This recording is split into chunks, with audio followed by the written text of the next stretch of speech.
going on, everybody? This is your boy Big Will Steele, holding it down like only Big Will Steele can. And this is the You Know the Deal Boxing Podcast. We interview the who's who of boxing, from prospects to contenders, all the way up to world champions. So let's work. Well, fight fans, I am back once again because it is fight week. We have 3 cards on tap right now that I'm going to talk about, and I'm going to start with the first. Berinchyk, WBO lightweight world champion, putting his title on the line against Keyshawn Davis, 12-0, 8 by knockout from Norfolk, Virginia. Now, Berinchyk, who is the WBO holder, he's 19-0, 9 wins coming by way of knockout. His last fight was against Emmanuel Navarrete for the vacant title that he holds right now, and it was a sloppy fight. Let's not even front. They were all over the place. Berinchyk is not the biggest puncher in the world. Sloppy, but can switch hit, right-handed to southpaw, darts in and out, jumps in and out, walks around the ring, does whatever he has to do to get the victory. Now, Keyshawn Davis, a former Olympian, has been looking amazing in his last fight against Gustavo Lemos, who a lot of people thought was going to be a tough fight. First of all, Lemos blew the weight, came in way over the lightweight limit of 135 pounds. Keyshawn Davis says, no problem, bring him on. So now Lemos, everyone thought it was going to be a tough fight because he gave Richardson Hitchens. Richardson Hitchens is the current junior welterweight world champion and gave him all he can handle. So everyone thought Lemos coming into this fight against Keyshawn Davis was going to give him a tough fight. That wasn't the case. Keyshawn Davis got him out of there. Now, my prediction for this fight, I'm not too fond of Berinchyk because of what I just said earlier. I think it's going to be Keyshawn Davis, knockout victory in the 8th round, becomes the WBO lightweight world champ, happening at the Madison Square Garden Theater.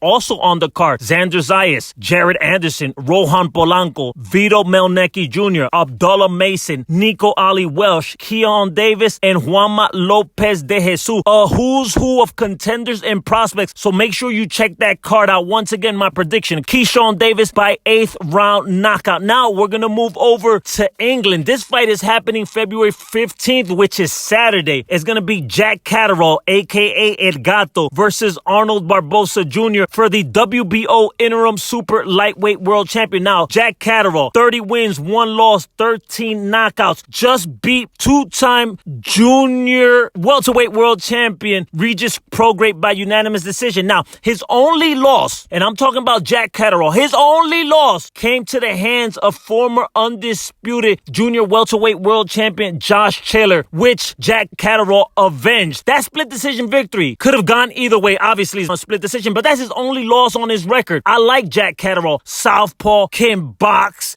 not the biggest puncher in the world, but gives you angles, throws in combinations, goes down to the body, comes up to the head, level changes. I like everything about Jack Catterall. Now, Arnold Barboza, undefeated from California, Mexican-American, 31-0, 11 knockouts, coming off his own great victory on Riyadh season. He beat former Olympian Jose Ramirez by unanimous decision. But I know what you guys are talking about, so let me just acknowledge the elephant in the room. Yes, his split decision victory over Sean McComb, that was a robbery. He definitely lost that fight, but we're not the judges. Hopefully he didn't pay the judges and he got his hands raised, so he's still undefeated. Now, my prediction for that fight, I'm going to go with Jack Catterall by unanimous decision. I just feel like more tools in the bag. Arnold Barboza hasn't been looking good at all in his last, I want to say, 3 or 4 fights. Yes, that victory against Jose Ramirez was good, but also Jose Ramirez was not doing anything. Not cutting off the ring, not jabbing his way in. He just looked bad himself. Neither fighter did much, but I'll give the nod to Arnold Barboza, which the judges did, and he got his hand raised by unanimous decision victory. But I'm going with Jack Catterall by unanimous decision victory when they face each other Saturday night at the Co-op Arena in Manchester, England, and live on the Zone. Now, my last card that I'm going to talk about, we're going to go back on the Zone. It's a Golden Boy card happening at the Honda Center in Anaheim, California. It will be Oscar Duarte and Miguel Madueño. Now, this prediction,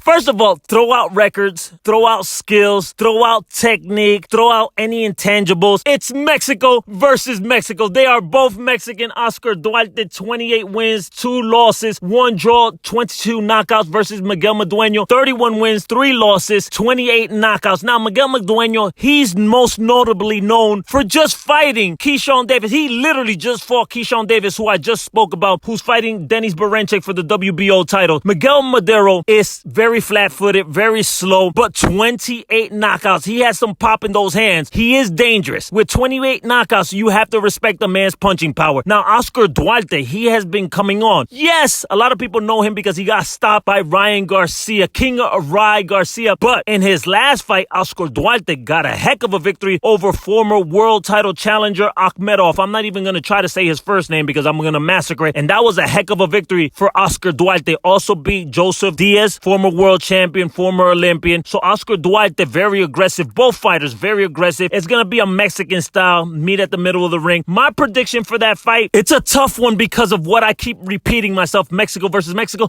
But I'm going to go with Oscar Duarte. I think he's on his roll. He's found his footing. Good puncher. Mexicans can take hard shots, but Oscar Duarte likes going down to the body. So that might be the neutralizer. He might be able to stop Miguel Madueño, but I'm going to go with a safe bet. I'm going to go with Oscar Duarte by unanimous decision victory in a Mexico versus Mexico clash happening Saturday also. But remember, we're going to go on the zone first and see Jack Catterall Edgato versus Arnold Barboza Jr. and then switch over to Oscar Duarte versus Miguel Madueño. Those are the three cards I wanted to talk about. Now, back to ESPN and Top Rank Boxing. For those that might not know, ESPN notified Top Rank that they're no longer going to do business with them. They're going to go their separate ways, but this was something that was known. Top Rank is most likely going to go to Riyadh Season, Turkey Al Sheikh, The Zone, or, I did not know this, HBO Max might be coming into boxing. That is something everyone has to stay tuned. With all that being said, ladies and gentlemen, I am out of here. Thank you so much for your support. The Green Eye Bandit, I can't stand it. Love each and every one of you. Peace. Make sure you like and subscribe and share this video so it can get out to the masses and they can hear yours truly talk about the sweet science and the sport that he truly loves. I'm out of here. Peace.